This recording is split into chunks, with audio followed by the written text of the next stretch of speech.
হাতে মাত্র আর 2 দিন সময় বন্ধুরা। ইংল্যান্ডের সাথে 5 ম্যাচ টেস্ট সিরিজের জন্য ভারতীয় দল অলরেডি লিডসে পৌঁছে গিয়েছে, যেখানে তারা 20 তারিখ থেকে প্রথম টেস্ট ম্যাচটা শুরু করতে যাচ্ছে 5 ম্যাচ টেস্ট সিরিজের। দেখো, অলরেডি গোটা বিশ্বের বড় বড় খেলোয়াড়রা আমাদের ভারতীয় দলের ওপর প্রেশার ক্রিয়েট করা শুরু করে দিয়েছে। একটা ইয়ং টিম, যে দলে বিরাট কোহলি নেই, যে দলে রোহিত শর্মা নেই, যে দলে রবিচন্দ্রন অশ্বিন নেই, এ দল জিতবে কেমন করে? শুভমান গিল নতুন ক্যাপ্টেন্সি দিয়েছে, ইংল্যান্ডের মতো কন্ডিশন, ভয়ঙ্কর কন্ডিশনে কেমনভাবে জিতবে? আরে ভাই, তারা মনে হয় ভুলে যায় আমরা অস্ট্রেলিয়ায় 2বার হারিয়েছিলাম। দ্বিতীয়বার যখন হারিয়েছিলাম আমাদের পুরোপুরি একটা জুনিয়র টিম ছিল। তখনও সবাই বলেছিল এই গোটা ক্রিকেট বিশ্বের যে ভারত হেরে যাবে, অস্ট্রেলিয়ার সাথে টান খাবে না। আর এখনও সবাই বলছে যে ইয়ং শুভমান গিলের হাত দ্বারাই এই টিমটা ততটা ভালোভাবে কিছু করতে পারবে না।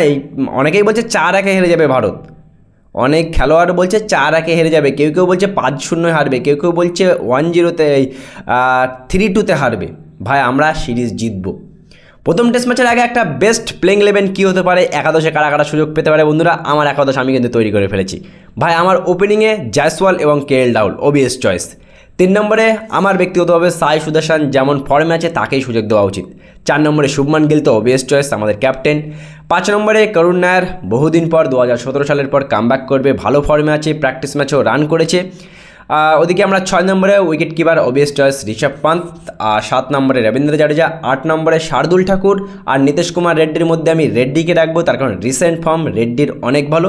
শার্দুল ঠাকুর দীর্ঘদিন পরে কামব্যাক করছে, সুতরাং ফর্ম হিসেবে আমি নীতিশ কুমার রেড্ডিকেই রাখবো। এবং 9, 10, 11 নম্বরে 3 জন মানে বেস্ট ফাস্ট বোলার আমার নজরে, জসপ্রীত বুমরা, মোহাম্মদ সিরাজ এবং প্রসিদ্ধ কৃষ্ণাকে না রেখে আমি আর্শদীপ সিংকেই খেলাবো, তার কারণ বাঁহাতি বলাররা সবসময় এক্সট্রা একটু সুবিধা পায়, বিশেষ করে ইংল্যান্ডের কন্ডিশনে অনেক ভয়ঙ্কর হবে। তার কারণ ইংল্যান্ডের কন্ডিশনে আর্শদীপ সেখানকার ডোমেস্টিক ক্রিকেট খেলেছে, সেখানকার উইকেটে সে আরও ভালো করে কিন্তু পারফরমেন্স দেখাতে পারে। অনেকেই বলছে বন্ধুরা আমরা পারবো না, শুভমান গিল একটা নতুন ক্যাপ্টেন, বিরাট কোহলি নেই এ দলে, বিরাট কোহলির মতো বড় খেলোয়াড় রিটায়ার হয়ে গেছে, রোহিত শর্মা রিটায়ার হয়ে গেছে, অশ্বিন রিটায়ার হয়ে গেছে, এই দলকে দিয়ে হবে না, এই দলকে দিয়ে কিছু হবে না। আমরা বলছি ভাই, আমরা এই দলের উপরে বিশ্বাস রাখি।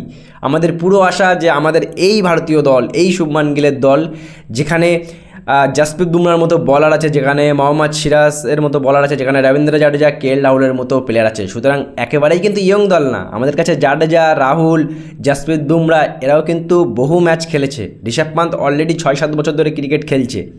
সুতরাং এই ইয়ং টিম যারা বলছে ভারত ইংল্যান্ডের সাথে 4-1 হেরে যাবে, 3-2 হেরে যাবে, অনেকে বলছে 5-0 হেরে যাবে, তাদের মুখের ওপর জবাব দিয়ে, ঠিক যেমন 2021 সালে অস্ট্রেলিয়ার সামনে আমরা অস্ট্রেলিয়ায় গিয়ে দ্বিতীয়বার হারিয়েছিলাম বর্ডার গাভাস্কর ট্রফি, কেউ প্রত্যাশা করেনি আমাদের এই ইয়ং টিম শুভমান গিলের হাত দ্বারাই আমরা ইংল্যান্ডে কিন্তু জয় করবই বন্ধুরা। যারা বলছে যে আমরা পারবো না, আমরা তাদেরকে আবারও জবাব দিয়ে দেবো। আর এই একটা বেস্ট প্লেইং 11 প্রথম ম্যাচ, 5 ম্যাচ টেস্ট সিরিজের প্রথম ম্যাচটা কিন্তু অনেক ইম্পর্টেন্ট হয়, আর প্রথম ইম্পর্টেন্ট ম্যাচেই কিন্তু আমাদের একটা বেস্ট প্লেইং 11 নিয়ে মাঠে নামতে হবেই।